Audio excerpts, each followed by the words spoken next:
The first victim was found in the subway, eyes wide open, pupils burned black as if scorched from the inside. There were no wounds, no blood, no signs of struggle. Just that frozen expression of terror, mouth stretched as if screaming silently. The police called it sudden death. The coroner called it impossible. But the city called it the last look. Within days, rumors spread. Witnesses described a man standing perfectly still, forcing people to look at him. Those who did never screamed. They simply collapsed. Detective Mara Collins studied the photos late into the night, unable to shake the feeling that the victims weren't just dead. They were emptied. Something had been taken from them.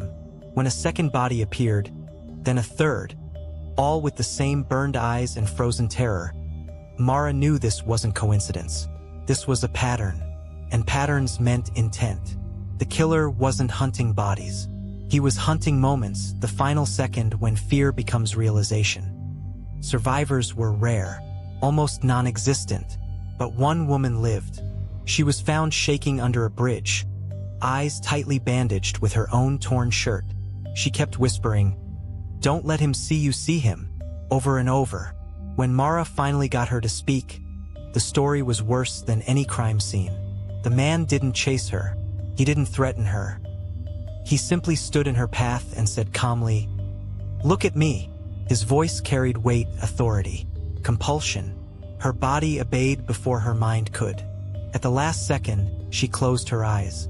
She felt pressure behind them, like fingers digging inward. Something screamed inside her skull. Not out loud, but inside her thoughts. She said she felt him pull, like her fear was being dragged out through her eyes. When she opened them, he was gone. But something else was missing. "I don't feel fear anymore," she told Mara, crying. "I know I should, but it's gone." Mara felt a chill. The killer didn't just end lives. He harvested what made them human. As the body count rose, the city changed. People avoided eye contact. Sunglasses sold out. Mirrors were covered. Social media filled with warnings. "Look away. Close your eyes." The killer adapted. Victims were found with their eyelids torn open, fingers broken as if they tried to claw their own eyes shut. Mara followed every lead, every camera feed, until she finally saw him. A man of average height, plain clothes, unremarkable face, except for the eyes. They were wrong. Too deep, like tunnels leading somewhere dark and endless. On the footage, people froze when he spoke. "Look at me." They obeyed. Always. Mara paused the video, heart pounding. She realized the truth. The killer didn't force people to look. He allowed them to. And once they did, they gave him permission to take everything. Mara prepared for confrontation. No mirrors, no cameras, no reflective surfaces. She trained herself to move by sound, to keep her eyes lowered. When the call came, another victim, alive but fading, she knew he was close. The abandoned building smelled of dust and fear. Footsteps echoed. Then the voice, calm, certain. "Detective Collins," it said. "You've been watching me." Her pulse spiked. She kept her gaze on the floor. "You don't need to look," he continued. "You already know what I am." The pressure built behind her eyes instantly, as if he were standing inches away. "Fear is a door," he whispered, "and you've spent your life opening it for others." She clenched her fists, blood dripping from her palms where her nails dug in. "Not today," she said. He laughed softly. The sound crawled across her skin. "Everyone looks eventually." The pressure intensified, visions flashing behind her closed eyes. Memories that weren't hers. Final moments. Screams without sound.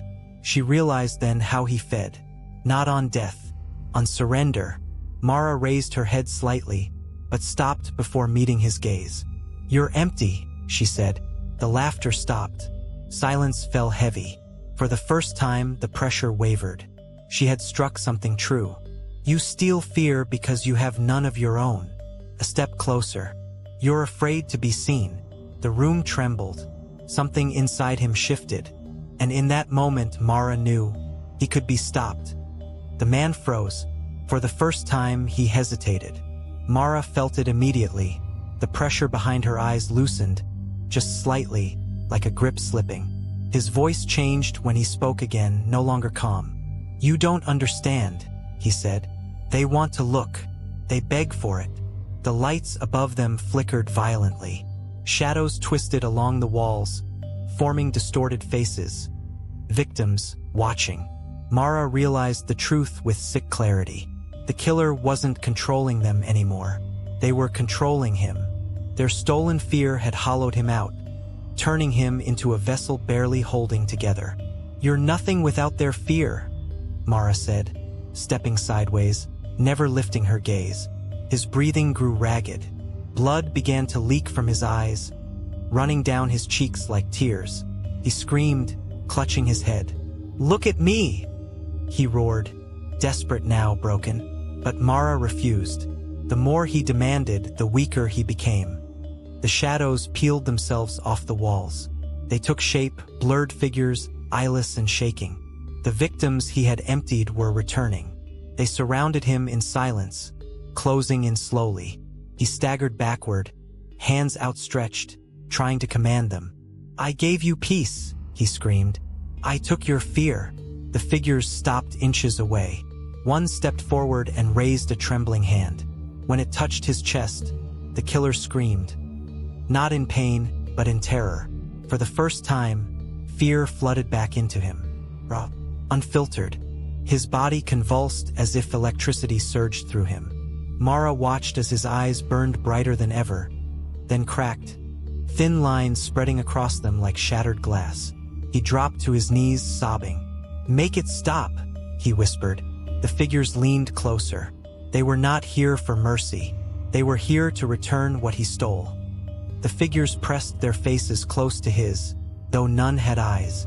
As they leaned in, the killer began to scream uncontrollably. Blood poured from his sockets, nose, and mouth as if his body couldn't contain what was flooding back. Memories burst from him in violent flashes. Every final look, every stolen moment of terror. The air vibrated with silent screams. Mara covered her ears, feeling the building shake. The man's skin began to split along his veins, dark lines glowing beneath. "I see it all," he howled. "I can't stop looking." His body arched unnaturally, bones cracking. The figures stepped back in unison. The fear had nowhere else to go. Turned inward. His eyes ruptured completely, collapsing into blackened pits. He fell forward, unmoving. Silence fell, heavy, absolute. The figures dissolved into smoke, their purpose complete. Mara approached slowly, weapon raised. The man lay still, face destroyed, body twisted. Whatever he was, it was gone. The pressure vanished entirely. For the first time in weeks, Mara felt fear return to her chest. Real fear, human fear. She breathed deeply, welcoming it. Police sirens wailed in the distance. As officers entered, none of them looked directly at the body. Instinct told them not to. The city would call it a heart attack, a breakdown, anything but the truth. But Mara knew, some killers don't take lives. They take what keeps us alive. Weeks later, the city slowly returned to normal. People made eye contact again. Mirrors were uncovered. Fear lived where it belonged, quiet, protective. Mara closed the case file and locked it away. Officially solved, unofficially buried. But some nights she still felt it, the instinct to look away. And she listened to it, because fear wasn't the enemy. It was the warning. And somewhere deep in the dark, if another voice ever whispered, "Look at me," she would never look.